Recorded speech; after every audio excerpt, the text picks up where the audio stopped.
Prostate enlargement से पीड़ित हैं, बार बार पेशाब जाना पड़ता है, रात में उठ उठ के जाना पड़ता है, नींद ठीक से नहीं आती, पेशाब रुकने का डर हमेशा बना रहता है, दवाइयों से रिलीफ नहीं है या दवाइयों के साइड इफ़ेक्ट्स हैं, तो ये वीडियो आपके लिए है। बार बार पेशाब जाना, रात में उठ उठ के बाथरूम जाना या फिर यूरिन रुक जाना, ये सिर्फ बढ़ती उम्र का संकेत नहीं है, बल्कि प्रोस्टेट एनलार्जमेंट यानी बीपीएच का भी संकेत हो सकते हैं। अगर देर की तो हो सकता है किडनी डैमेज हो या फिर इमरजेंसी में यूरिनरी कैथेटर भी लगाना पड़े।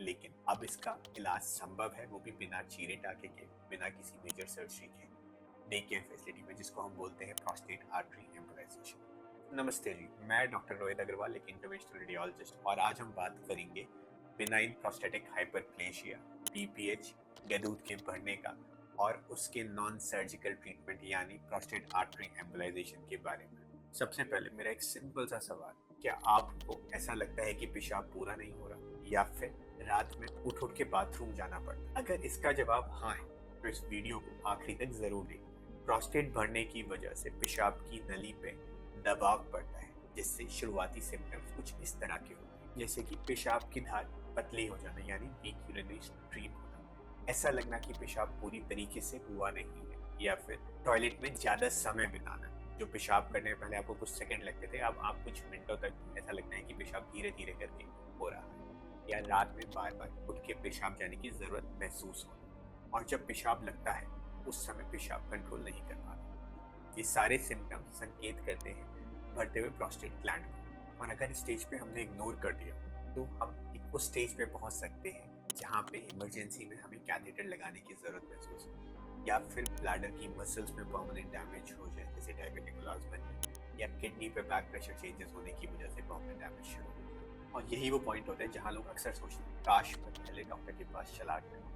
दवाइयों से सभी लोगों को जिनको प्रोस्टेट एनलार्जमेंट आराम नहीं है, और बहुत सारे मरीज डॉक्टर के पास इस डर से नहीं जाते कि डॉक्टर सर्जरी बोल देगा, जिसमें एनेस्थीसिया का रिस्क, लंबे हॉस्पिटल का रिस्क, ब्लीडिंग का रिस्क, और सबसे ज़्यादा डरते हैं सेक्सुअल साइड इफेक्ट्स के रिस्क। और इन्हीं वजहों से अक्सर सिम्टम्स को बर्दाश्त करते रहते हैं जब तक कि वो एक इमरजेंसी ना बन जाए। पर सॉल्यूशन सिंपल है, सुन लीजिए, याद कर लीजिए, प्रोस्टेट आर्टरी एम्बोलाइजेशन। इसमें कोई सर्जिकल रिस्क नहीं, कोई जनरल एनेस्थीसिया नहीं, प्रोस्टेट को रिमूव नहीं करते, कोई चीरा नहीं लगता, कोई टाका नहीं लगता, ब्लीडिंग रिस्क नहीं होती है, सेक्सुअल साइड इफेक्ट्स नहीं, और होते भी हैं कॉम्प्लिकेशंस तो बिल्कुल ना के बराबर। मरीज या तो सेम डे या फिर नेक्स्ट डे घर जाता है और अपने रूटीन काम को रिज्यूम कर सकता है। करते कैसे हैं? करते हैं या तो ग्रॉइन की नस से या हथेली की नस से पतले कैथेटर्स को इमेज गाइडेंस के माध्यम से प्रोस्टेट की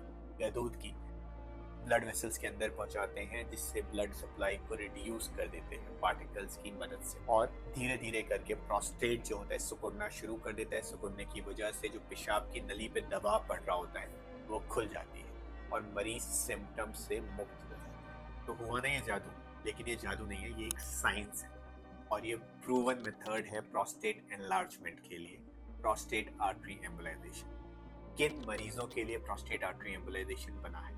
ये हर उस मरीज के लिए बना है जो कि प्रोस्टेट एनलार्जमेंट से पीड़ित है और दवाइयाँ खाने के बाद में भी सिम्टम्स परसिस्ट करते हैं। तो याद रखिए, अगर आप प्रोस्टेट एनलार्जमेंट से पीड़ित हैं, बार बार पेशाब जाना पड़ता है, रात में उठ उठ के जाना पड़ता है, नींद ठीक से नहीं आती, पेशाब रुकने का डर हमेशा बना रहता है, दवाइयों से रिलीफ नहीं है या दवाइयों के साइड इफेक्ट्स हैं, तो ये वीडियो आपके लिए है। प्रोस्टेट आर्टरी एम्बोलाइजेशन के बारे में जानें और सही विकल्प को चुनें अपने प्रोस्टेट एनलार्जमेंट के लिए।